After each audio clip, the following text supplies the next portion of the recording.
I'm Anna. I'm so glad that you're here. Welcome or welcome back. We just started week 37 yesterday, and we're following a beautiful year in the Bible. It's a 52-week Bible study for women. It puts scriptures into weekly themes. So this whole week is about leading well and the responsibility of a life of leadership that embodies the values of our faith. And today we are reading Numbers 17 through 20.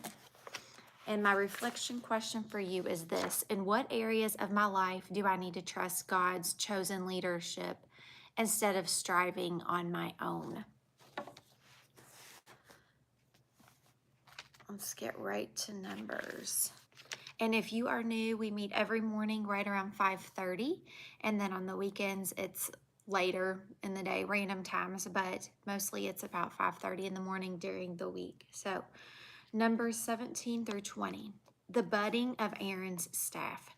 The Lord said to Moses, "Speak to the Israelites and get 12 staffs from them, one from the leader of each of their ancient ancestral tribes. Write the name of each man on his staff. On the staff of Levi, write Aaron's name, for there must be one staff for the head of each ancestral tribe. Place them in the tent of meeting in front of the ark of the covenant law, where I meet with you.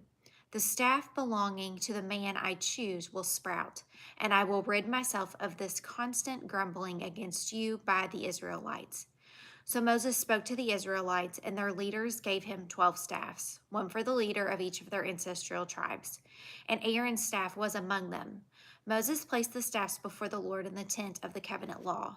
The next day, Moses entered the tent and saw that Aaron's staff, which represented the tribe of Levi, had not only sprouted, but had budded, blossomed, and produced almonds. Then Moses brought out all the staffs from the Lord's presence to all the Israelites. They looked at them, and each of the leaders took his own staff. The Lord said to Moses, "Put back Aaron's staff in front of the ark of the covenant law to be kept as a sign to the rebellious. This will put an end to their grumbling against me so that they will not die." Moses did just as the Lord commanded him. The Israelites said to Moses, "We will die. We are lost. We are all lost. Anyone who even comes near the tabernacle of the Lord will die. Are we all going to die?" Chapter 18, Duties of Priests and Levites. The Lord said to Aaron, "You, your sons, and your family are to bear the responsibility for offenses connected with the sanctuary, and you and your sons alone are to bear the responsibility for offenses connected with the priesthood. Bring your fellow Levites from your ancestral tribe to join you and assist you when you and your sons minister before the tent of the covenant law." Excuse me. They are to be responsible to you and are to perform all the duties of the tent, but they must not go near the furnishings of the sanctuary or the altar. Otherwise, both they and you will die. They are to join you and be responsible for the care of the tent of meeting, all the work at the tent, and no one else may come near when you are. You are to be responsible for the care of the sanctuary and the altar, so that my wrath will not fall on the Israelites again. I myself have selected your fellow Levites from among the Israelites as a gift to you, dedicated to the Lord to do the work of the tent of meeting. But only you and your sons may serve as priests in connection with everything at the altar and inside the curtain. I'm giving you the service of the priesthood as a gift. Anyone else who comes near the sanctuary is to be put to death. Verse 8, offerings for the priests and Levites. Then the Lord said to Aaron, "I myself have put you in charge of the offerings presented to me. All the holy offerings the Israelites give me, I give to you and your sons as your portion, your perpetual share. You are to have the part of the most holy offerings that is kept from the fire. From all the gifts they bring me as most holy offerings, whether grain or sin or guilt offerings, that part belongs to you and your sons. Eat it as something most holy. Every male shall eat it. You must regard it as holy. This also is yours, whatever is set aside from the gifts of all the wave offerings of the Israelites. I give this to you and your sons and daughters as your perpetual share. Everyone in your household who is ceremonially clean may eat it. I give you all the finest olive oil and all the finest new wine and grain they give the Lord as the first fruits of their harvest. All the land's first fruits that they bring to the Lord will be yours. Everyone in your household who is ceremonially clean may eat it. Everything in Israel that is devoted to the Lord is yours. The first offspring of every womb, both human and animal, that is offered to the Lord is yours. But you must redeem every firstborn son and every firstborn male of unclean animals. When they are a month old, you must redeem them at the redemption price set at 5 shekels of silver, according to the sanctuary shekel, which weighs 20 gerahs. But you must not redeem the firstborn of a cow, a sheep, or a goat. They are holy. Splash their blood against the altar and burn their fat as a food offering, an aroma pleasing to the Lord. Their meat is to be yours, just as the breast of the wave offering and the right thigh are yours. Whatever is set aside from the holy offerings the Israelites present to the Lord, I give to you and your sons and daughters as your perpetual share. It is an everlasting covenant of salt before the Lord for both you and your offspring. The Lord said to Aaron, you will have no inheritance in their land, nor will you have any share among them. I am your share and your inheritance among the Israelites. I give to the Levites all the tithe in Israel as their inheritance in return for the work they do while serving at the tent of meeting. From now on, the Israelites must not go near the tent of meeting, or they will bear the consequence of their sin and will die. It is the Levites who are to do the work at the tent of meeting and bear the responsibility for any offenses they commit against it. This is a lasting ordinance for the generations to come. They will receive no inheritance among the Israelites. Instead, I give to the Levites as their inheritance the tithes that the Israelites present as an offering to the Lord.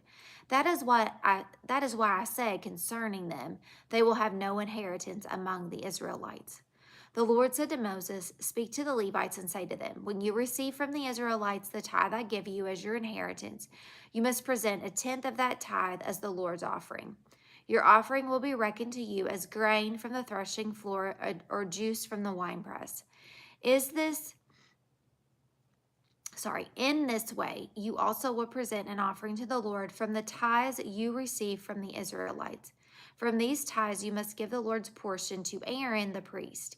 You must present to the Lord's portion the best and holiest part of everything given to you. Say to the Levites, when you present the best part, it will be reckoned to you as the product of the threshing floor or the winepress. You and your household may eat the rest of it anywhere, for it is your wages for your work at the tent of meeting. By presenting the best part of it, you will not be guilty in this matter. Then you will not defile the holy offerings of the Israelites, and you will not die. I'm going to have to go back and reread that. So this is so interesting to me because I don't know if you were with me before when we were reading about, it was so specific about the wave offering, the grain offering, how much, so precise. So now we know that that's coming to the Levites, and that's basically like their wages for, it sounds like for being the priest and taking care of all those things, but then it's also sounding like they also give 1/10 of that. But I'll have to do a little more looking into that. Okay, chapter 19, the water of cleansing. The Lord said to Moses and Aaron, this is the requirement of the law that the Lord has commanded. Tell the Israelites to bring you a red heifer without defect or blemish, and that has never been under a yoke. Give it to Eleazar the priest. It is to be taken outside the camp and slaughtered in its presence. Then Eleazar the priest is to take some of its blood on his finger and sprinkle it 7 times toward the front of the tent of meeting. While he watches, the heifer is to be burned, its hide, flesh, blood, and intestines. The priest is to take some cedar wood, hyssop, and scarlet wood and throw them onto the burning heifer. After that, the priest must wash his clothes and bathe himself with water. He may then come into the camp, but he will be ceremonially unclean till evening. The man who burns it must also wash his clothes and bathe with water, and he too will be unclean till evening. A man who is clean shall gather up the ashes of the heifer and put them in a ceremonially clean place outside the camp. They are to be kept by the Israelite community for use in the water of cleansing. It is for purification from sin. The man who gathers up the ashes of the heifer must also wash his clothes, and he too will be unclean till evening. This will be a lasting ordinance both for the Israelites and for the foreigners residing among them. Whoever touches a human corpse will be unclean for 7 days. They must purify themselves with the water on the 3rd day and on the 7th day. Then they will be clean. But if they do not purify themselves on the 3rd and 7th days, they will not be clean. If they fail to purify themselves after touching a human corpse, they defile the Lord's tabernacle. They must be cut off from Israel because the water of cleansing has not been sprinkled on them. They are unclean. Their uncleanliness remains on them. This is the law that applies when a person dies in a tent. Anyone who enters the tent and anyone who is in it will be unclean for 7 days. And every open container without a lid fastened on it will also be unclean. Anyone out in the open who touches someone who has been killed with a sword, or someone who has died a natural death, or anyone who touches a human bone or a grave will be unclean for 7 days. For the unclean person, put some ashes from the burned purification offering into a jar and pour fresh water over them. Then a man who is ceremonially clean is to take some hyssop, dip it in the water, and sprinkle the tent and all the furnishings and the people who were there. He must also sprinkle anyone who has touched a human bone or a grave, or anyone who has been killed, or anyone who has died a natural death. The man who is clean is to sprinkle those who are unclean on the 3rd and 7th day, and on the 7th day he is to purify them. Those who are being cleansed must wash their clothes and bathe with water, and that evening they will be clean. But if those who are unclean do not purify themselves, they must be cut off from the community, because they have defiled the sanctuary of the Lord. The water of cleansing has not been sprinkled on them, and they are unclean. This is a lasting ordinance for them.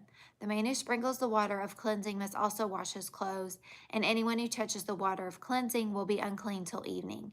Anything that an unclean person touches becomes unclean, and anyone who touches it becomes unclean till evening. Chapter 20, and our final chapter this morning, is water from the rock. In the 1st month, the whole Israelite community arrived at the desert of Zin, and they stayed at Kadesh. There Miriam died and was buried. Now there was no water for the community, and the people gathered in opposition to Moses and Aaron. They quarreled with Moses and said, "If only we had died when our brothers fell dead before the Lord. Why did you bring the Lord's community into this wilderness, that we and our livestock should die here?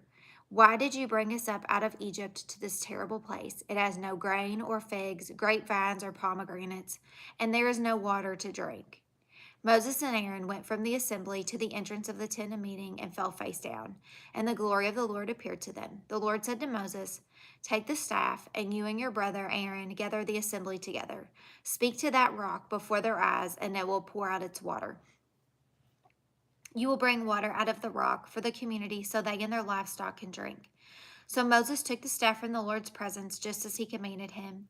He and Aaron gathered the assembly together in front of the rock, and Moses said to them, "Listen, you rebels, must we bring you water out of this rock?"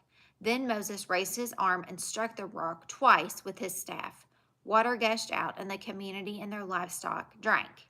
But the Lord said to Moses and Aaron, "Because you did not trust me enough to honor me as holy in the sight of the Israelites, you will not bring this community into the land I give them."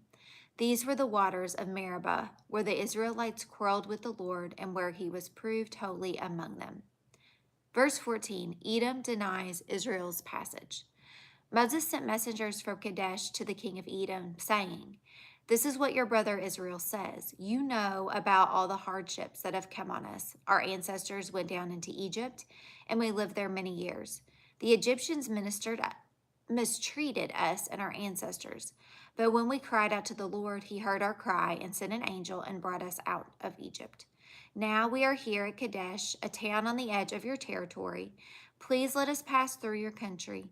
We will not go through any field or vineyard or drink water from any well. We will travel along the king's highway and not turn to the right or to the left until we have passed through your territory." But Edom answered, "You may not pass through here if you try. We will march out and attack you with the sword." The Israelites replied, "We will go along the main road, and if we or our livestock drink any of your water, we will pay for it. We only want to pass through on foot, nothing else." Again they answered, "You may not pass through." Then Edom came out against them with a large and powerful army. Since Edom refused to let them go through their territory, Israel turned away from them. Verse 22, the death of Aaron. The whole Israelite community set out from Kadesh and came to Mount Or. At Mount Or, near the border of Edom, the Lord said to Moses and Aaron, Aaron will be gathered to his people. He will not enter this land I give the Israelites, because both of you rebelled against my command in the waters of Meribah. Get Aaron and his son Eleazar and take them up Mount Or. Remove Aaron's garments and put them on his son Eleazar, for Aaron will be gathered to his people. He will not die there. Moses did as the Lord commanded. They went up Mount Or in the sight of the whole community. Moses removed Aaron's garments and put them on his son Eleazar, and Aaron died there on top of the mountain. Then Moses and Eleazar came down from the mountain, and when the whole community learned that Aaron had died, all the Israelites mourned for him 30 days.